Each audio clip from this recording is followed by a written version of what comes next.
89.1 CRC Radio 89.1 CRC Radio. CRC 89.1 Radio y Cadena Radial Costarricense no se hacen responsables por las opiniones emitidas en este programa. Es tiempo de tender la red democrática y mostrar la Costa Rica del futuro hacia la cual debemos caminar. Con ustedes, Jonathan Prendas, aquí por CRC 89.1 Radio.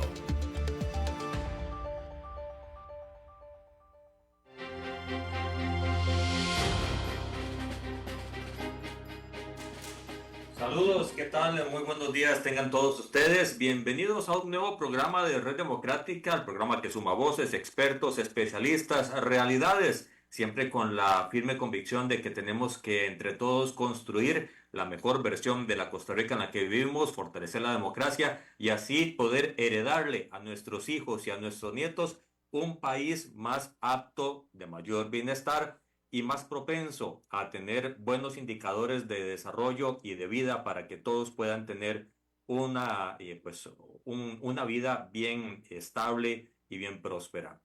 El día de hoy tenemos como invitado especial de la familia de Red Democrática a don Adolfo Cruz, que es el presidente actualmente de CAMTIC, la Cámara de Tecnologías de la Información y la Comunicación, para poder conversar de ciertos elementos, ciertos temas que a todos nos deberían de preocupar, que es parte de un proceso de adaptación en la realidad en la cual vivimos, que es la tecnología, los avances de la tecnología y cómo nos tienen que siempre beneficiar y poco afectar. ¿Qué tenemos que hacer para que poco nos afecte en el diario vivir? Es parte de todo lo que vamos a hablar del día de hoy con don Adolfo, que también tenemos que ver qué tan maduro está Costa Rica en función de la aplicación de la tecnología a todo el desarrollo general, no solo de empleabilidad, sino también de atención de política pública, por ejemplo en salud, por ejemplo en transporte, por ejemplo en comunicaciones como tal, y de todo eso pues vamos a conversar porque va a ser muy amplio y muy rico el programa del día de hoy. Don Adolfo, bienvenido a este que es su programa Red Democrática. Jonathan, muy buenos días y muy buenos días a su estimable audiencia. Un gusto estar acá y un agradecimiento por la invitación. No, más bien gracias a usted, don Adolfo, por poder atender la invitación de Red Democrática. Cuando hablamos de tecnología, Adolfo, cuando hablamos de tecnología, de innovación, de desarrollo, ¿qué tan adaptado está el discurso social normal del día a día en Costa Rica? Porque si lo hablamos, si hacemos esta pregunta en algunos países asiáticos, en algunos europeos, incluso en Estados Unidos, en ciertos estados, podríamos decir que está muy vinculado y que ya parece del diario vivir la integración tecnológica a la realidad normal cotidiana. En Costa Rica, ¿cómo está ese proceso? Sí, vamos a ver.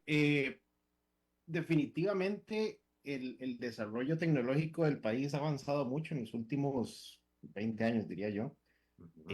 Sin embargo, la integración de esas tecnologías en los diferentes ámbitos de la vida de las personas no necesariamente está integrada al nivel que podemos ver en países como, no sé, Corea del Sur, Japón, ¿verdad? Sobre todo países asiáticos. Y particularmente en el sector público tenemos un retraso importante, ¿verdad? En muchos casos la digitalización de los servicios se ha malinterpretado en donde, ¿verdad? En lugar tal vez de tener que llenar un papel y firmarlo a mano, simplemente tengo que escanear el mismo papel firmado a mano y enviarlo por correo. ¿Verdad? Hay opciones muchísimo más avanzadas que permiten que los procesos sean muchísimo más simples. Y creo que la gran diferencia que ha existido entre los países que hoy están más avanzados y los países en América Latina, incluido Costa Rica, es el enfoque que se le ha dado al uso de la tecnología, poniendo al ciudadano como eje central de toda la política pública. ¿Verdad? Entonces, cuando uno pone al ciudadano como eje central, el objetivo es facilitarle la vida y simplificarle los procesos, ¿verdad? Acá, en muchos casos, lamentablemente, lo que se busca es facilitarle la labor a la institución o incluso al funcionario que está realizando el trámite, y entonces no se entra en procesos de innovación realmente. Esa falta de procesos de innovación podríamos equipararlo al enunciado de que Costa Rica institucionalmente a nivel público sigue siendo muy análogo. Sí, definitivamente. De hecho, ¿verdad? Y esto es no solo una necesidad, sino una grandísima oportunidad.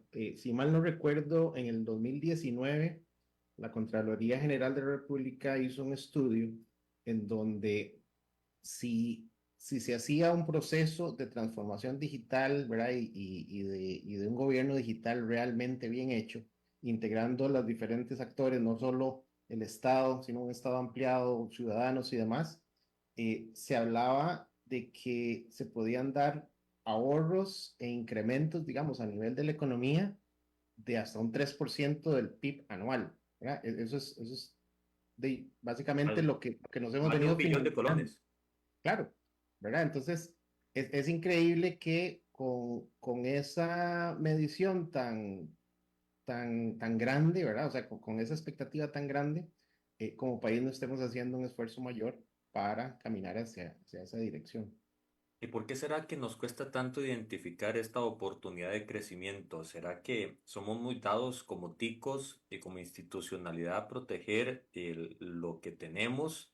De hecho, y te lo pongo de esta manera, el invitado del viernes anterior en el sistema de análisis de gobierno, Gabinete Sombra que hemos estado haciendo en Red Democrática, don Alexander López, nos estaba diciendo que para él, a nivel de ambiente, la diferencia o la explicación está en que a los latinos nos gusta ver hacia atrás y que por eso tenemos a nivel de presidente una foto de un prócer en su espalda, colgado en la pared, y que a nivel asiático más bien ven hacia adelante y no les preocupa cuál es la foto que está atrás en la fotografía o en el video, sino visionar hacia dónde se está caminando. Cuesta tanto en la idiosincrasia latina y en la tica tener esa visión hacia adelante, más allá de lo cortoplacistas que usualmente somos en el país. Es posible. Vamos a ver, estoy de acuerdo con esa afirmación, pero con un matiz. Ujú. Costa Rica en sus inicios como república fue una república sumamente innovadora. Eso Cuando sí es uno se cierto. ve hacia atrás, ¿verdad? Solo el hecho de declarar la educación, ¿verdad? Libre y obligatoria, gratuita y obligatoria, marca un hito que marca la diferencia que posteriormente estamos aprovechando como país, ¿verdad? El hecho de haber sido el tercer país que implementó la iluminación eléctrica y algunos otros hitos, ¿verdad? Nos dicen que nuestros abuelos y tatarabuelos eran personas muy innovadoras que veían hacia adelante y que Así es. no se arrugaban, por decirlo así, ante los retos que la tecnología en su momento traía. Yo sí creo que tiene que ver mucho con algún tema, digamos, de cultura y de idiosincrasia, pero creo que también tiene que ver mucho con la forma como el país está estructurado.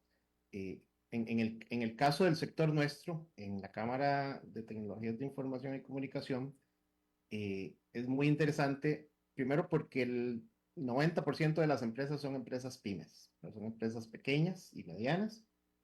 Sin embargo, el grueso de esas empresas están enfocadas a exportar servicios y productos en mercados altamente competitivos y estamos haciendo cosas muy interesantes que perfectamente se podrían hacer en Costa Rica, ¿verdad? En mercados como Estados Unidos, Canadá, Europa, Asia. Eh, Creo que tiene que ver mucho con la dispersión que existe tan grande en el caso, por ejemplo, de la digitalización del Estado, teniendo más de 300 instituciones donde cada institución toma su decisión, ¿verdad? Sobre cómo invertir sus presupuestos. Probablemente el sistema A no se abra con el B y mucho menos con el C. Entonces, esa visión general, ¿verdad? Donde tengamos una visión holística, integral, es lo que nos ha faltado. Y pienso yo que probablemente también tiene que ver con una costumbre de aquí las cosas siempre se han hecho así, y han funcionado, no vemos por qué necesitamos cambiarlo. Bueno, eso es algo que probablemente en el pasado teníamos tiempo y margen para jugar con eso. Con el ritmo de cambio del mundo y de la tecnología, cada vez es menos posible. Adolfo, cuando hablamos de educación, que es uno de los principales baluartes, como bien lo estabas estableciendo desde siempre en el país, y vemos los actuales estándares, que las pruebas PISA a nivel internacional, medidas por la OCDE, estamos mal, que 6 de cada 10 ticos mayores de 24 años no están terminando la educación secundaria, de que se están empezando a graduar, y así lo dicen las universidades, personas jóvenes que no tienen la capacidad de leer y escribir fluidamente, interpretativamente. ¿Eso en qué puede afectar al mundo de las tecnologías que ya nos está pues abrazando y que según especialistas que los cuales hemos conversado, hacia el 2030 ya podremos tener una implicación directa por el grado de masiva adaptación de la tecnología a los procesos laborales de alta calidad? ¿Cuál es la implicación de no sembrar en la educación con base en los fundamentos tecnológicos que hoy se están viendo a nivel internacional? Bueno, para ponerlo en términos simples, el hecho de no invertir y no corregir los errores que tenemos ya desde hace bastantes años es básicamente un disparo al pie, ¿verdad? Como país. Es realmente una catástrofe lo que tenemos a nivel educativo y estoy seguro que no solo el sector tecnológico está sufriendo de esas condiciones. Costa Rica tomó una decisión hace muchos años, ¿verdad? Y el peso que hoy tiene, por ejemplo, la provisión de servicios a países o a otros países en esquemas de exportación es cada vez más grande a nivel de la economía. Entonces, esos servicios evidentemente son servicios de alto valor agregado que requieren habilidades y niveles de educación específicos que las personas que han tenido que vivir sus procesos educativos en los últimos 8 o 10 años no están preparados para eso, ni van a estar preparados. Entonces tenemos, por un lado, un grueso de población con habilidades muy básicas, ¿verdad? Las que decías antes, ¿verdad? Y en muchos casos sin capacidad tan siquiera de lectura y operaciones básicas de matemática. Y por otro lado, una altísima demanda de recurso humano calificado. Pensemos además en lo que viene. El gobierno está trabajando toda la iniciativa del CHIPS Act ¿verdad? Para impulsar toda esa industria. Eso requiere personal calificado. Nosotros en la industria hemos estado viviendo la problemática de una escasez fuertísima. Recuerdo que en Camtic habíamos hecho un estudio que, si no recuerdo mal, fue en el 2018. Se hablaba de 24.000 puestos que no se podían llenar con recursos locales. Eso en el 2018. Yo perfectamente no tengo el dato exacto, pero estoy seguro que eso se ha duplicado o triplicado perfectamente porque la demanda en el mundo sigue incrementándose. Si De a hecho, eso le la sumamos, última cifra, perdón que te interrumpa, la última cifra que escuché sobre ese punto hablaba de 43.000 ujú, las personas. ok, si a eso le sumamos los procesos de automatización, ¿verdad? Que van a dejar personas fuera, pues entonces es la receta perfecta para el desastre, ¿verdad? El país siempre se ha caracterizado por ser justamente un país educado, si tomamos en cuenta que no estamos invirtiendo recursos en áreas donde otros países sí lo están haciendo, como el ejército. Pero uno no entiende cómo esto no es una emergencia nacional en este momento y cómo no estamos juntando a la mejor gente posible a nivel del país, independientemente de los partidos y colores políticos para definir una estrategia y un plan de cómo atacar esto. Lo que estamos haciendo es condenar a varias generaciones a la pobreza, básicamente. Cuando hablamos de las oportunidades, me imagino que son muchísimas y ustedes las ven más claramente que tal vez nosotros desde afuera, pero ¿cómo las podríamos enumerar desde la más importante hasta las otras que vienen a hacer una interconexión con otras áreas del acontecer nacional? ¿Cuáles son las oportunidades del mundo de la tecnología que necesitamos ver y caminar hacia ellas? Ok, vamos a ver, en primera instancia, las oportunidades, yo las numeraría en primer lugar la parte laboral, ¿verdad? Es una industria en pleno crecimiento que, que no logra llenar sus necesidades de personal. La crisis en Ucrania y en la región, eh, ¿verdad? A mí me pasó, un cliente en específico con el que trabajábamos tenía una operación en el momento del inicio de la guerra con Rusia, con 300 personas y perdió contacto con esas 300 personas de un día para otro. Entonces me llama y me dice, necesito 300 personas. O sea, no era factible en Costa Rica, logramos alcanzar una porción de eso a nivel latinoamericano. Entonces, toda esa presión se ha venido hacia el continente latinoamericano. ¿Por qué? Porque las empresas en Estados Unidos ya no quieren tener a su gente al otro lado del mundo, en otra zona horaria, ¿verdad? Con idiomas mucho más complejos, y han vuelto la vista hacia Latinoamérica. Hace pocos años se hablaba de un déficit de 1.250.000 personas en Estados Unidos y más o menos lo mismo en Europa a nivel de ingenieros de software. Entonces, la demanda es altísima y por ende, por un esquema de oferta y demanda, los salarios que se pagan en la industria son salarios muy atractivos y muy altos, con una cantidad de beneficios interesantísimos. Y hoy en día, producto del esquema de la pandemia, la gente prácticamente trabaja desde donde quiera. Entonces, casi como un trabajo soñado. La otra parte es el hecho de poder estar en medio de los procesos de innovación más intensos, digamos, en la industria, con clientes que están en el centro de justamente esa innovación, ¿verdad? Empresas costarricenses hoy en día trabajan para empresas en Silicon Valley, en Nueva York, en Boston, ¿verdad? En Berlín, en Alemania, etcétera. Entonces, el aprendizaje y la experiencia que generan las personas que trabajan en este sector es riquísimo. Y eso se traduce, y en la Cámara estamos incentivando este tipo de cosas, para que después de cierto tiempo, ojalá esas personas, más que ser empleados de una empresa, empiecen a crear sus propias empresas y a emprender.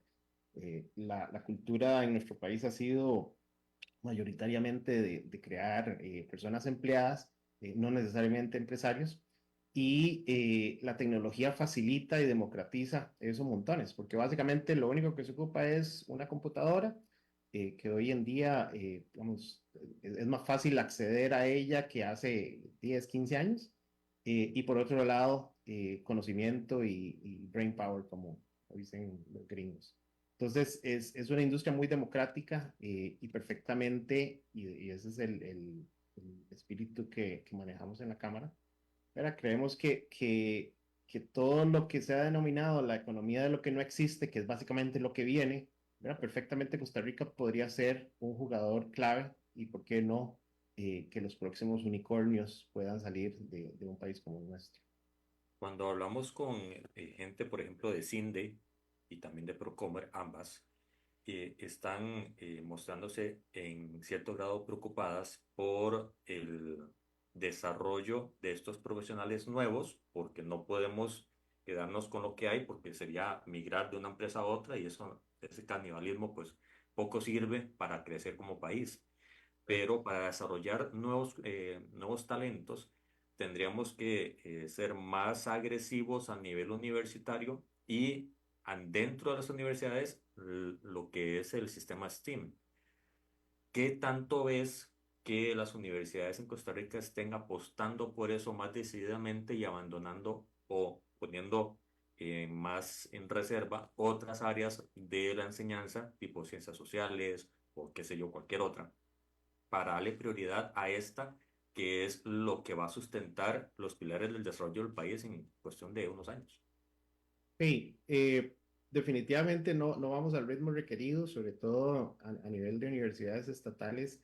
Me parece que el status quo nos pesa muchísimo ahí.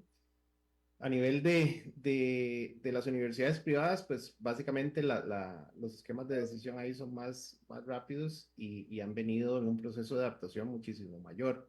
Sin embargo, el grueso de la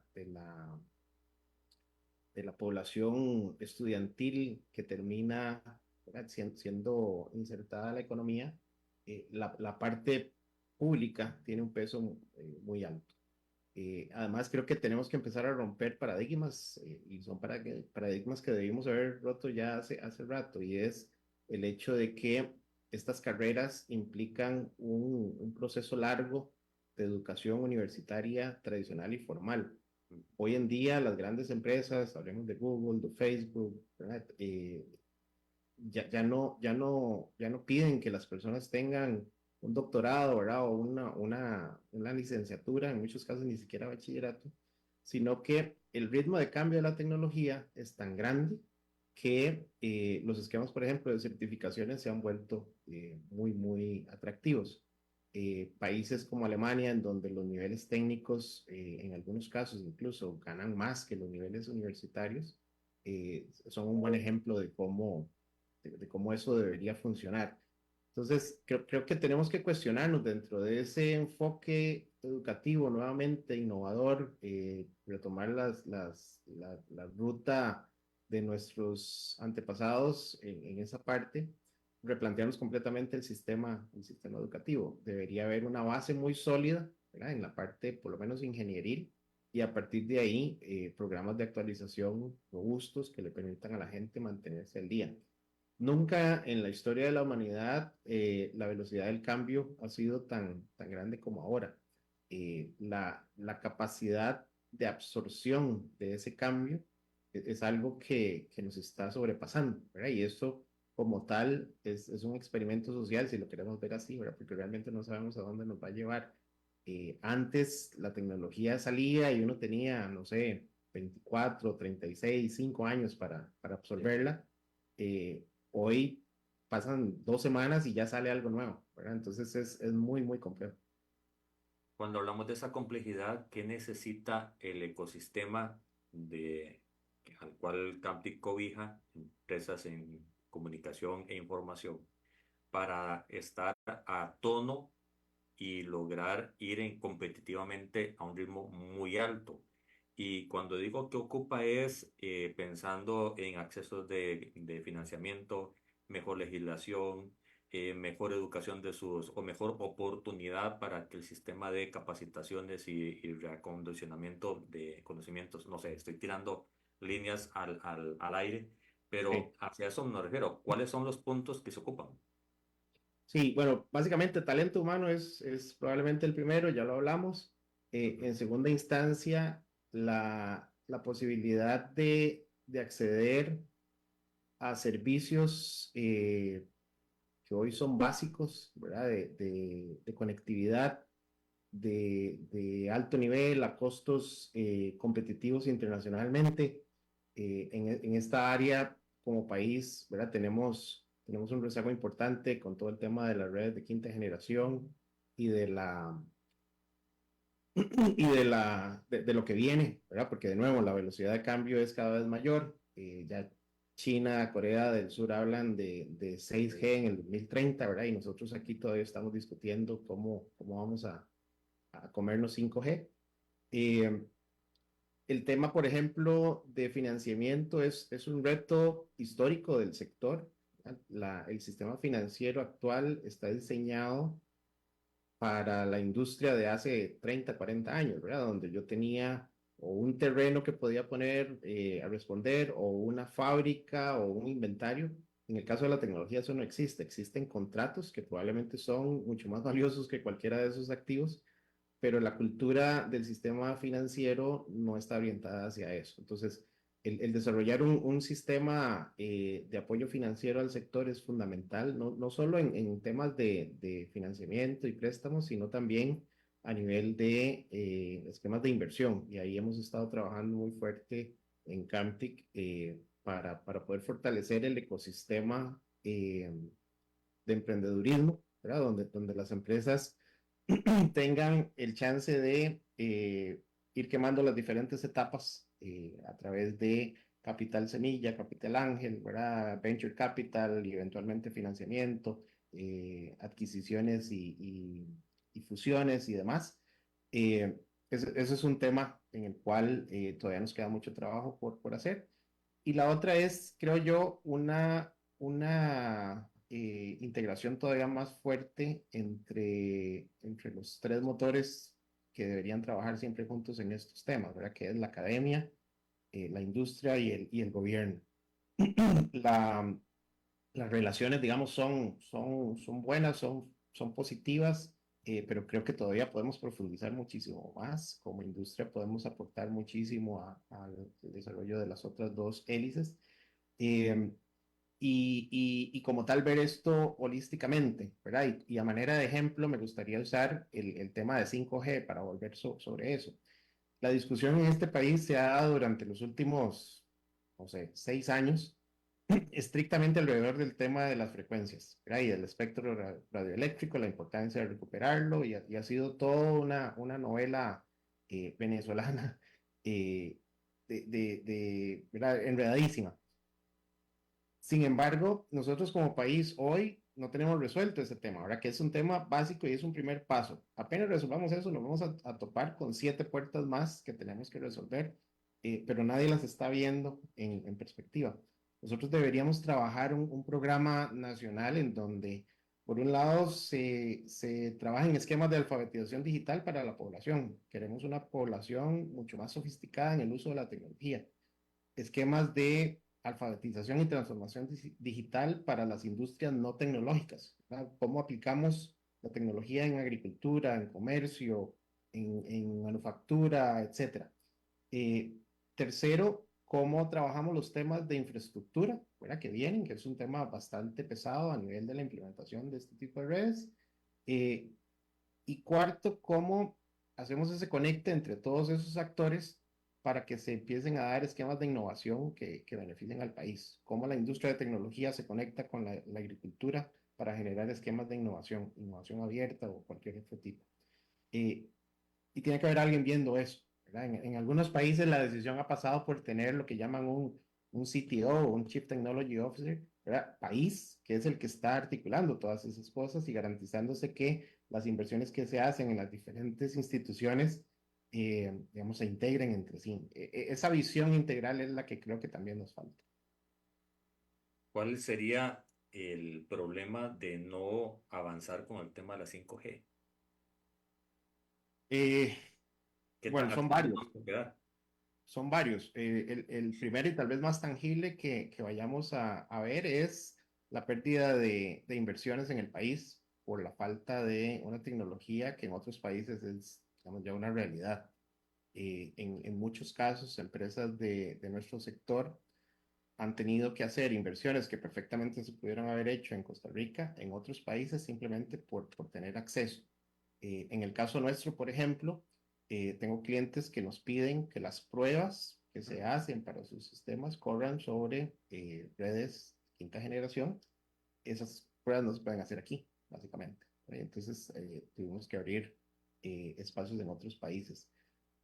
Eso lo que hace es restarnos competitividad, obviamente. Las empresas locales pierden acceso a tecnología, además, ¿verdad? Que perfectamente podría utilizarse de nuevo, en resolver problemas serios que tenemos hoy como país: educación, seguridad, ¿verdad? Eficiencia del Estado, etcétera, etcétera. Entonces, realmente es un problema, digamos, de múltiples aristas, en donde probablemente la más visible y principal sea la pérdida eh, de inversión extranjera directa en el país y empleo, por ende.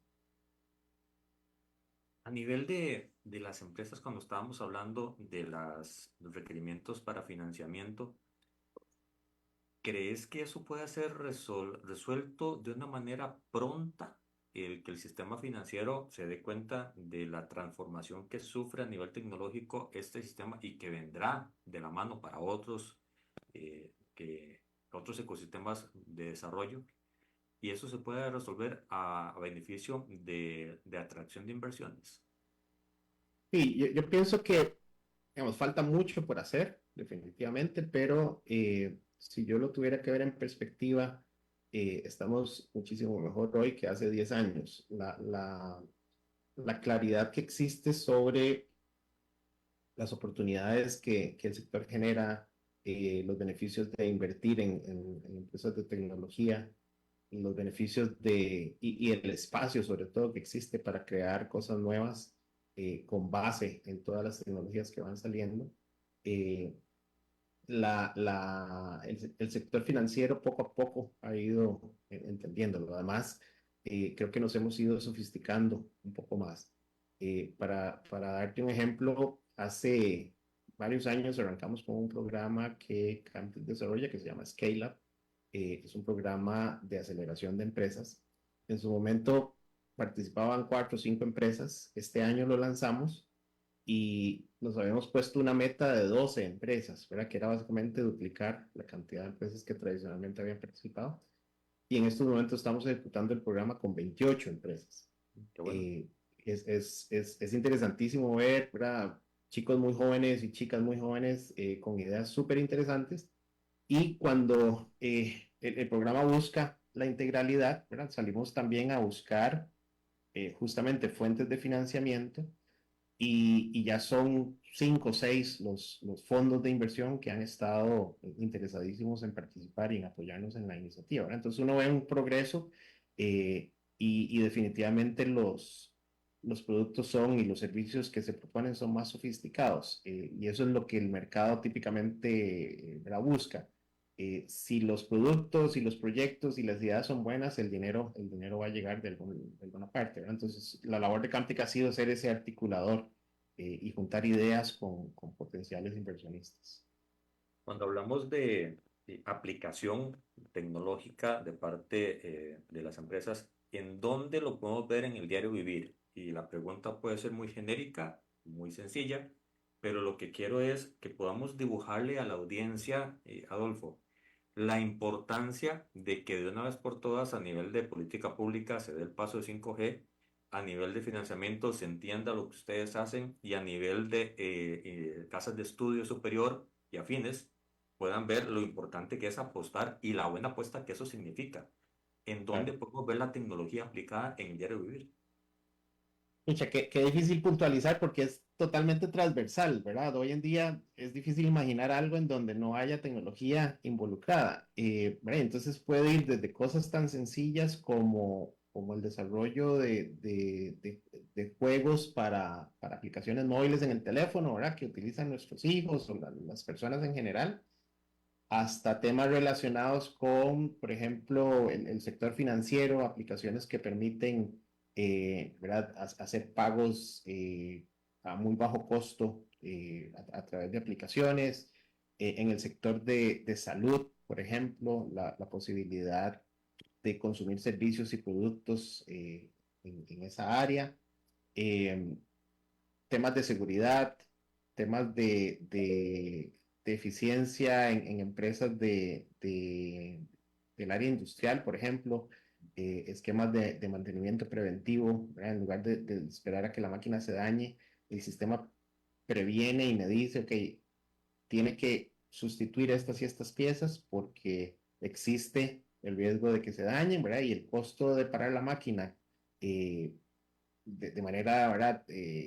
Fortuita es altísimo, ¿verdad? Entonces, por ejemplo, en proyectos en los que hemos estado trabajando en esa línea, cuando un motor va a dañarse, ¿verdad? Empieza a dar típicamente 3 señales: o empieza a calentarse, o empieza a consumir más electricidad, o empieza a vibrar. Entonces, es muy fácil con sensores de cierto tipo el estar monitoreando este tipo de variables y predecir cuando algo va a suceder.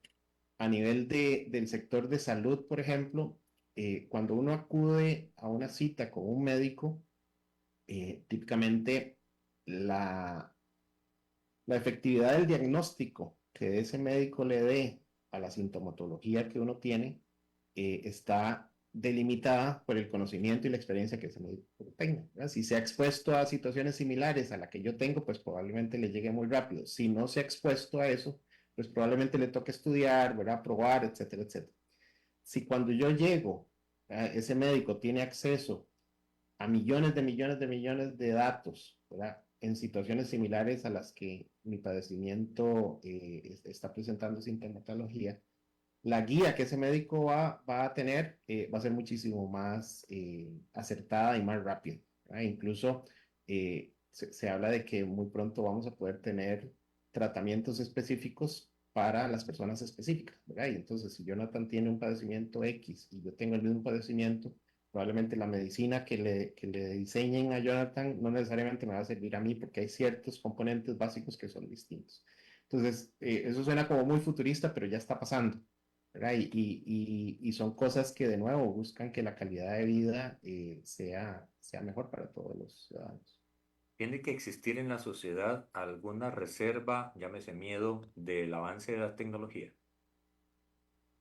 Yo pienso que la gran discusión en los próximos años va a ser una discusión muy interesante a nivel ético, ¿verdad? Porque de nuevo, recordemos que toda la programación de estos sistemas está hecha por seres humanos, ¿verdad? Y como tal, tenemos sesgos de diferente naturaleza, sesgos culturales, sesgos políticos, sesgos económicos y demás. Y por ende, como tal, digamos, pues eso se traduce hacia la tecnología en sí misma. Mucho se ha hablado, por ejemplo, del riesgo de la inteligencia artificial, ¿verdad?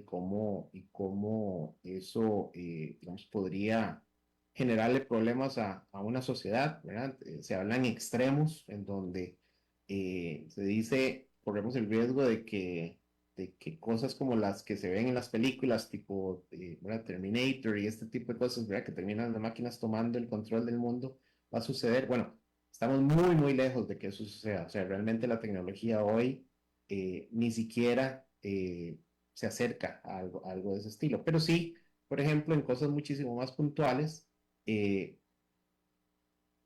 cuando la tecnología tenga que tomar decisiones, tenemos que evitar que esos sesgos como tal se vean reflejados. Un ejemplo claro es, por ejemplo, los carros autónomos, ¿verdad? Si el vehículo va sin conductor y hay dos personas, ¿verdad? Y no hay otra forma que se dé el accidente, pues, ¿a cuál de esas dos personas atropella, ¿verdad? ¿Qué pasa si uno es un niño y otro es un adulto mayor? Todas esas discusiones, ¿verdad? Que son muy extremas, en algún punto vamos a tener que trabajarlas y como tal, creo que un marco de regulación de cómo esas tecnologías deben desarrollarse es algo que ya está en discusión en el mundo.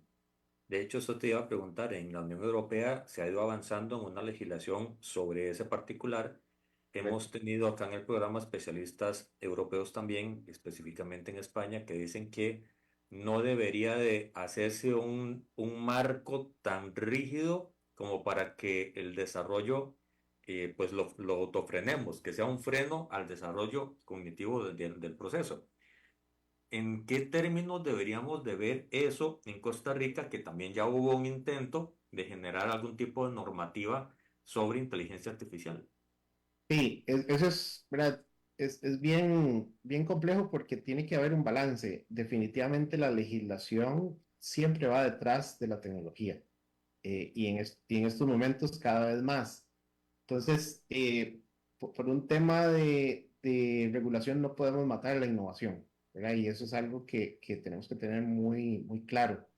Eh, y de ahí la importancia que los tomadores de decisiones, tanto a nivel del Poder Ejecutivo y sobre todo a nivel del Poder Legislativo, sean personas que tengan, si no la capacidad técnica, ¿verdad? Que sí tengan la apertura a asesorarse muy bien por personas expertas, porque son temas muy atractivos, ¿verdad? El salir con una normativa sobre inteligencia artificial, ¿verdad? Sobre blockchain, sobre cosas que están muy en boga, sobre metaverso, etcétera, puede ser muy atractivo desde un punto de vista político, pero realmente hay que tener mucho cuidado de que justamente esa legislación lo que haga sea fomentar el desarrollo de esas industrias y no limitar los procesos de innovación. Entonces, son procesos que se deben discutir mucho, se debe escuchar a las partes expertas y evitar tomar decisiones sobre la base de, ¿verdad? De una charla o de un curso muy básico que pueda sesgar y llevarnos a tener legislaciones que más bien después resultan un chaleco de cemento cuando nos tiramos al mar, ¿verdad? Cuando estabas hablando de el conflicto ético y moral en toda esta narrativa, me surge la pregunta de si la dignidad humana está en peligro por el desarrollo acelerado, y ahora estabas diciendo cuestión de un mes y hay algo nuevo sobre todo lo que se está haciendo. Eh, si la dignidad humana tiene algún tipo de riesgo sobre el crecimiento y el desarrollo de la tecnología. Pucha, qué pregunta más interesante. Vamos a ver, la tecnología es una herramienta y como herramienta, ¿verdad? Sirve para hacer el bien y para hacer el mal. Yo con un martillo puedo clavar un clavo, ¿verdad? Y resolver un problema en mi casa o puedo romper la cabeza a alguien, ¿verdad? Eh, no es culpa del martillo en sí, es el uso que se le dé. Entonces, por eso creo que esos marcos regulatorios, ¿verdad? Y el poder tener una legislación acorde al desarrollo de esa tecnología dentro de un esquema muy básico, ¿verdad? Que no limite la innovación, es algo que es importante. Creo que además lo que hablábamos al inicio, nuevamente volvemos al eje central de todo, la educación es fundamental. Si yo tengo una población educada, ¿verdad? Más sofisticada desde la perspectiva tecnológica, pues va a ser una población más crítica, va a ser una población que va a hacer un uso más responsable de la tecnología y que va a poder identificar los riesgos que estos representan en su uso diario, ¿verdad? Entonces, creo que esa es la mejor herramienta que podemos darle a los usuarios, educación y alfabetización digital. Hace unos meses, entre ellos Elon Musk hizo una serie de señalamientos al desarrollo, por ejemplo, del chat GPT, de frenar, de no ir tan rápido, de tener mesura, de ver el camino que se estaba trazando, porque eran literalmente un desarrollo tecnológico vaquiano, en el buen entender del avance, y que tuviéramos como humanidad mesura en el tema. ¿Cómo ven ustedes ese llamado y qué tan oportuno es para poder hacer a veces compresión del motor para no ir tan rápido y no encontrarnos de frente con una pared que no podamos controlar? Sí, es muy difícil controlarlo realmente, porque, ¿verdad? Esto es un tema de un conocimiento público muy desarrollado. Ahora, si lo vemos, la inteligencia artificial no es algo nuevo. Ujú. Ya Alan Turing hablaba de eso antes de los años 50, ¿verdad? Lo que ha pasado es que justamente esta empresa, OpenAI, los creadores de ChatGPT, hace un par de años democratizaron el acceso a través de una herramienta muy sencilla y lo pusieron en el mapa, ¿verdad? Y entonces, a partir de ahí empezó a darse un boom en el tema. Eh, yo pienso que, de nuevo, todavía estamos muy lejos de que esto se nos convierta en un problema de grandes proporciones, pero coincido probablemente con el llamado en el sentido de que es mejor hacerlo ahora que estamos empezando y no hacerlo después cuando ya estemos demasiado avanzados. Cuando uno ve la cantidad de dinero que se le está inyectando a empresas que van en esta línea, ¿verdad? De inteligencia artificial generativa, eh, pues es cuando entiende por qué el desarrollo es tan grande. Y empiezan a haber desfases, ¿verdad? OpenAI ha recibido miles de millones de dólares de inversión y ha desarrollado un producto muy interesante, pero recientemente veía, por ejemplo, otra herramienta, otra empresa en San Francisco, California, que desarrolló un robot, ¿verdad? De software de inteligencia artificial que básicamente lo que hace es sustituir a un ingeniero de software. Entonces, este robot lo que hace es desarrollar aplicaciones de software con comandos que usted le dice, quiero que me haga una aplicación que haga esto, esto, esto y esto. Y en diferentes iteraciones ha logrado avanzar bastante. Cuando uno ve, por ejemplo, inversiones de miles de millones de dólares en OpenAI y ve esta startup en San Francisco que con 21 millones de dólares, ¿verdad? En términos relativos, 21 millones de dólares es un montón de dinero, pero en términos proporcionales es una fracción mínima de lo que han recibido otras empresas y logran un avance digamos, tan impresionante ahí es donde uno sí entiende que lo mejor es empezar a discutir estos temas lo antes posible, ¿verdad? De nuevo, desde la perspectiva ética, desde la perspectiva de regular hasta dónde se llega, porque si no, la tecnología tiene el riesgo de que en muchas ocasiones se deja de lado la necesidad del mercado, de una tecnología en específica, y se empiezan a trabajar cosas solo porque la tecnología permite hacerlo, ¿right? Entonces, eso no necesariamente suma y potencialmente podría ser un riesgo. Entonces, por ahí andaría mi opinión. Adolfo, ya casi vamos terminando, faltan 6 minutos de programa. Y no quisiera irme sin entrar más a fondo en Camtic. ¿Cuáles son los retos en que está trabajando Camtic? ¿Cuáles son las metas que se tienen como sector para poder aportarle al desarrollo del país? Bien, gracias por la pregunta. En Camtic, básicamente juntamos alrededor de 200 empresas de tecnología de todo tipo, ¿verdad? Desde empresas multinacionales como Microsoft, Amazon y otras, eh, hasta empresas grandes, medianas, pequeñas y startups de todo el ecosistema local. Eh, Recientemente cambiamos la junta directiva el pasado mes de marzo. Entonces, tenemos un grupo del cual yo me siento muy honrado de poder presidir.